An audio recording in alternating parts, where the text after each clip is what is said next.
বেশ পরিপাটি ও গোছালো রাজধানীর রায়ের বাজার কবরস্থান, কিন্তু একটি ব্লক একেবারেই নীরব।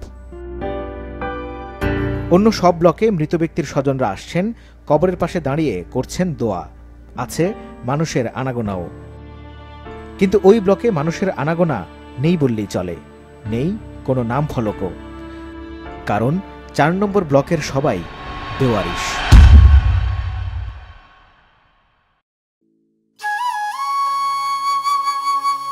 তাদের কবরে শোভা পাচ্ছে ঘাসফুল, চিহ্ন কেবল একটি করে বাঁশের খুঁটি। বেওয়ারিশ লাশগুলো সাধারণত কবর দেয় আঞ্জুমান মফিদুল ইসলাম। চলতি বছর প্রতি মাসে গড়ে ৪৭টি লাশ কবর দেওয়া হলেও কোটা আন্দোলনের সময় জুলাই মাসে তা ছিল প্রায় দ্বিগুণ। ওই মাসে ৮০ আর আগস্টে গণকবর দেওয়া হয় ৩৪ বেওয়ারিশ লাশের। জুলাই গণঅভ্যুত্থানের সমন্বয়করা বলছেন তাদের প্রাথমিক হিসেবে এখনও নিখোঁজ ২ শতাধিক। জুলাই আগস্টে বেওয়ারিশ যেসব লাশ দাফন হয়েছে তাদের ছবিগুলো আঞ্জুমান মফিদুল ইসলামের প্রধান কার্যালয়ের নিচে এভাবেই টানানো আছে।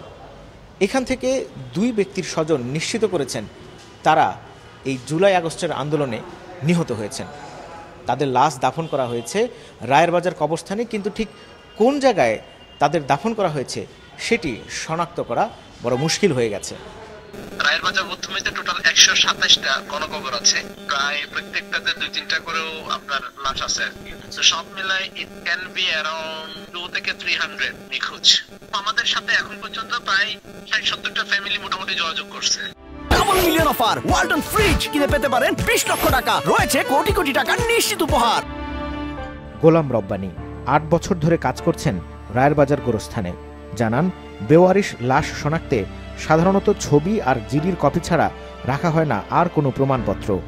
10টা লাশের মধ্যে কোনটা কার লাশ, কোনটা কোন ময়নাতদন্ত, এটা তো একমাত্র ডিএন বলতে পারবে। যদি ট্যাগ করে দিলে আমরা ট্যাগ অনুযায়ী মাটি দিয়ে রাখতাম। 18 সাল থেকে হতো ছবি দেয় পুলিশ, তার আগে দিত না। পুলিশ এবং মর্গ থেকে কল করলে ডকুমেন্ট দিলে আমরা লাশ দাফন করি, এইটাই। পোস্টমর্টমের রিসিট একটা থাকে, রিসিট থাকে, এইটাই।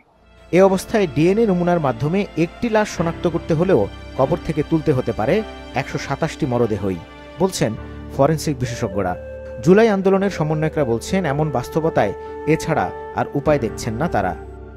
আমরা সিদ্ধান্ত নিয়েছি এগুলা ডিএনএ প্রোফাইলিং করে তাদেরকে আমাদের আওতায় নিয়ে আসা। সো এখন পর্যন্ত আমরা এই সপ্তাহে একটা আমরা প্রজ্ঞাপন দিব যারা নিখোঁজ আছে তাদের ডিএনএ প্রোফাইলিং এর জন্য, তাদের তথ্য কালেকশনের জন্য আর কি। রায়ের বাজার গণকবরের পাশে সাইনবোর্ডে নাম পরিচয়হীন এই মানুষগুলো নিয়ে ক্ষোভ আর আক্ষেপের বাণী। যাদের পিতৃপরিচয় ছিল পরিবারও। স্বৈরাচার সরকারের আক্রোশের শিকার হয়ে পরিবারগুলো এখন দিশেহারা, পাচ্ছেন না ক্ষতিপূরণও। সবাই চাইছেন দ্রুতই এই জটিলতার নিরসন করুক সরকার। মাহমুদ কমল, মাছরাঙা সংবাদ, ঢাকা।